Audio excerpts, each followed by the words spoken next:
नमस्कार दोस्तों, मैं नरेंद्र भाटोटिया आपको भारतीय स्वतंत्रता सेनानियों की उनकी वीर गाथाओं की कहानी अपने चैनल के माध्यम से सुना रहा हूँ। और इसी क्रम में आज की कहानी है महान स्वतंत्रता सेनानी टी प्रकाशम की।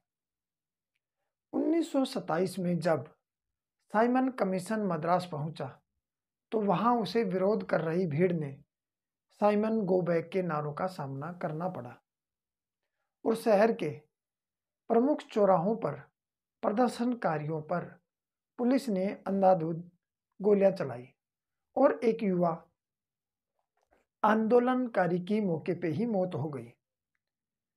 जुलूस का नेतृत्व कर रहे नेता जब मारे गए युवा की पहचान करने के लिए उनके शव के पास में पहुंचे तो पुलिस ने उन पर भी बंदूकें तान दी और तभी उसी भीड़ में एक व्यक्ति ने आगे बढ़कर अपने कोट के बटन खोलकर पुलिस की बंदूक के सामने अपना सीना तानकर खड़ा हो गया और बोला, मुझे गोली मारो।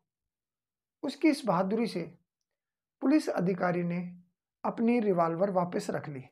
कहते हैं तभी भीड़ ने जोर से चिल्लाकर कहा, आंध्र केसरी की जय हो।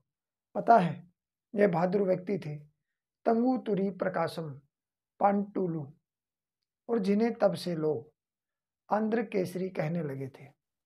आंध्र राज्य के प्रथम मुख्यमंत्री, संयुक्त मद्रास प्रदेश के मुख्यमंत्री और आंध्र केसरी महान स्वतंत्रता सेनानी थे। 23 अगस्त 1872 को गुंटूर जिले के कनपट्टी गांव में जन्म हुआ था।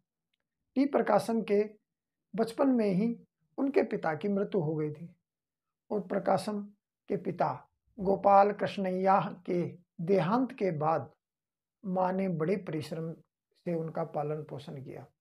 बताते हैं मद्रास से कानून की शिक्षा प्राप्त करने के पश्चात उन्होंने राजा मुंद्री में वकालत शुरू की और जल्दी ही कानून के क्षेत्र में बड़ा नाम कमाया। मात्र 29 साल की उम्र में टी प्रकाशम राजा मुंद्री नगर पालिका के अध्यक्ष चुने गए। टी प्रकाशम दोस्तों की सलाह पर 1904 में बैरिस्टर की पढ़ाई के लिए इंग्लैंड चले गए।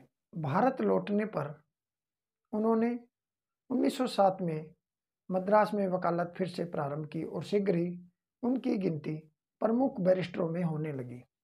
टी प्रकाशम ने 10 से 15 सालों के बीच में बहुत मेहनत की और बहुत सारा पैसा भी कमाया। उसके बाद वो सुखमय जीवन जीने लगे थे। कहते हैं उन्होंने ला टाइम्स नामक पत्र का एक संपादन भी किया। प्रिवी काउंसिल में मुकदमा लड़ने के लिए वो 2 बार इंग्लैंड भी गए। गांधी जी से पहली बार इंग्लैंड में ही मिले और गांधी जी के विचारों का उन पर बहुत प्रभाव पड़ा।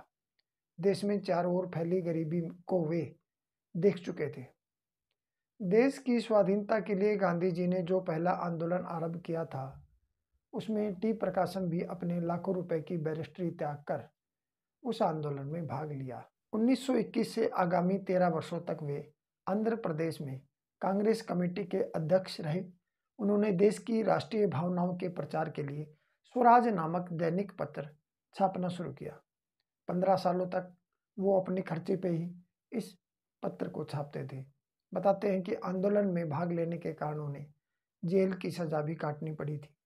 1937 में जब देश में पहले कांग्रेसी मंत्रिमंडल स्थापित हुआ तो टी प्रकाशम सी राजगोपालचारी के मंत्रिमंडल में राजस्व मंत्री के रूप में सम्मिलित हुए।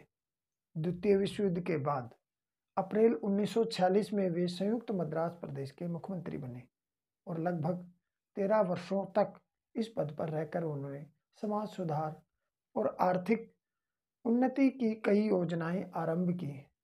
भाषावार प्रदेशों के गठन के आधार पर आंध्र प्रदेश की स्थापना के लिए पोटी श्री रामल्लू ने 15 दिसंबर 1952 को आत्मदाह कर लिया। कहते हैं उसके बाद में 1 अक्टूबर 1953 को आंध्र प्रदेश का क्षेत्र मद्रास से अलग होकर एक नया राज्य बन गया। इस नए राज्य के प्रथम मुख्यमंत्री आंध्र केसरी टी प्रकाशम ही बने। आंध्र प्रदेश अलग राज्य बने इसके लिए वहाँ 40 वर्षों से आंदोलन चल रहा था।